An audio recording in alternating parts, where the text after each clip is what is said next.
আসসালামু আলাইকুম রহমতুল্লাহি ওয়া বারাকাতু। আজকে আমি যে টিউটোরিয়ালটা নিয়ে আসছি সেটা হলো আমরা যখন নতুন ফ্রেশ একটা উইন্ডোজ সেট আপ করি ল্যাপটপ অথবা কম্পিউটারে, তো সেটার পরবর্তী কি কাজগুলো করতে হবে। তো আমি একটা একটা করে দেখাই দিচ্ছি। প্রথমে আমরা নেট অ্যাক্টিভ করে দিতে হবে, কারণ কি নেট ছাড়া আপনি কিছুই করতে পারবেন না। আর বর্তমানে নেটটাই আসল, বিশেষ করে উইন্ডোজ 11 10 দুইটাই একই রকম। তো তারপর এরপরে আমরা মাই কম্পিউটার খুঁজে পাবেন না, তখন মাই কম্পিউটার পেতে হলে আপনাকে প্রফেশনালে যেতে হবে। এখানে গিয়ে থিমে ক্লিক করতে হবে।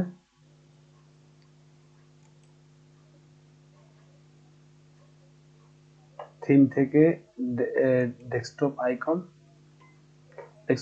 এখান থেকে মাই কম্পিউটার যা যা দরকার এখানে সেগুলো আপনি অ্যাড করে নেবেন। ঠিক আছে। সেকেন্ড ধাপ, মাই কম্পিউটার পাওয়ার পরে দিস পিসি, এখান থেকে আপনি ম্যানেজারে ক্লিক করবেন। একটু সময় নিচ্ছে। ম্যানেজারে ক্লিক করার পরে ডিভাইস ম্যানেজারে ক্লিক করবেন। এখান থেকে আপনার যে ড্রাইভারগুলো ইনস্টল করা নাই সবগুলো আপনি আপডেট করে নেবেন। যেমন আপনার ডিসপ্লে এখানে রাইট ক্লিক করে আপডেট করে নেবেন। যদি আমারটা আপডেট করা আছে তো এভাবে আপডেট করে নেবেন। সবগুলো আপডেট করার পর আপনার কাজ শেষ। সেকেন্ড পজিশনে আমরা চলে যাব। আমরা এরপরে কাজ করব আমাদের কম্পিউটারের সবচেয়ে গুরুত্বপূর্ণ যেটা আমরা কম্পিউটারে কাজ করার পরে যে প্রবলেমগুলো ফেস করি সেটা হলো আমাদের ভাইরাস।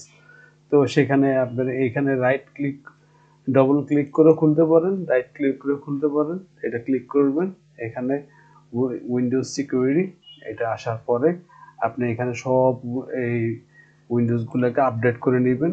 এখানে টার্ন অন করে দিবেন। এরকম যা যা এখানে 1 2 3 4 5 6 7 8 টোটাল 8টাই আছে। যতগুলো পারমিশন দেওয়ার আছে দিয়ে দিবেন, আপডেট করে দিবেন, একটা স্ক্যান করে নেবেন। এখানে এই ব্যাপারে তেমন আর কাজ নাই। এটার পরবর্তী আমরা চলে যাব। আপনার ড্রাইভারগুলো ইনস্টল হওয়ার পরে অ্যান্টিভাইরাসটা করে নেবেন। এরপরে আপনাদের জরুরি যেটা যেটা আমরা ব্রাউজ করার জন্য দরকার হয়, যেই সার্চ ইঞ্জিনটা আপনার পছন্দ। সবাই সার্চ ইঞ্জিন গুগল ইউজ করে, তবে সার্চের জন্য যে কেউ গুগল ক্রোম ইউজ করে, কেউ ফায়ারফক্স ইউজ করে, কেউ উইন্ডোজের নিজস্বটা ইউজ করে। তো আমি গুগল ক্রোমটা খুব পছন্দ করি। তো গুগল ক্রোমটা ইনস্টল করে নেবেন। ইনস্টল করার পরে এখানে আপনি আপনার ওই যে সাইন ইনটা করে নেবেন। তো আপনার নিজস্ব ইয়ে থেকে সাইন ইনটা করে দিলে আপনার এটা সবচেয়ে সুবিধা, আর কোনো প্রবলেম আমাদের ফেস করা লাগবে না।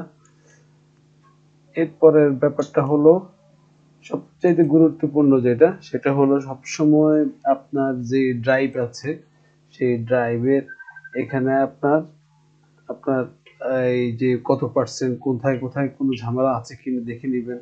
যদি আনইউজুয়াল কোনো থাকে একটু ফেলে দিবেন।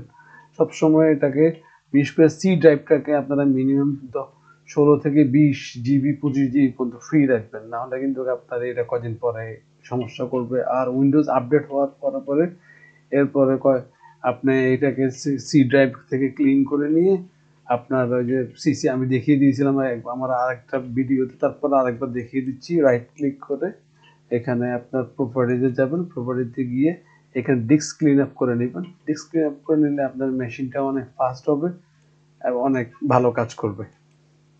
তো আজকের জন্য এখানে টিউটোরিয়ালটা শেষ করলাম। পরবর্তী জন্য অপেক্ষা করেন, ইনশাল্লাহ আবার দেখা হবে। আসসালামু আলাইকুম রহমতুল্লাহ।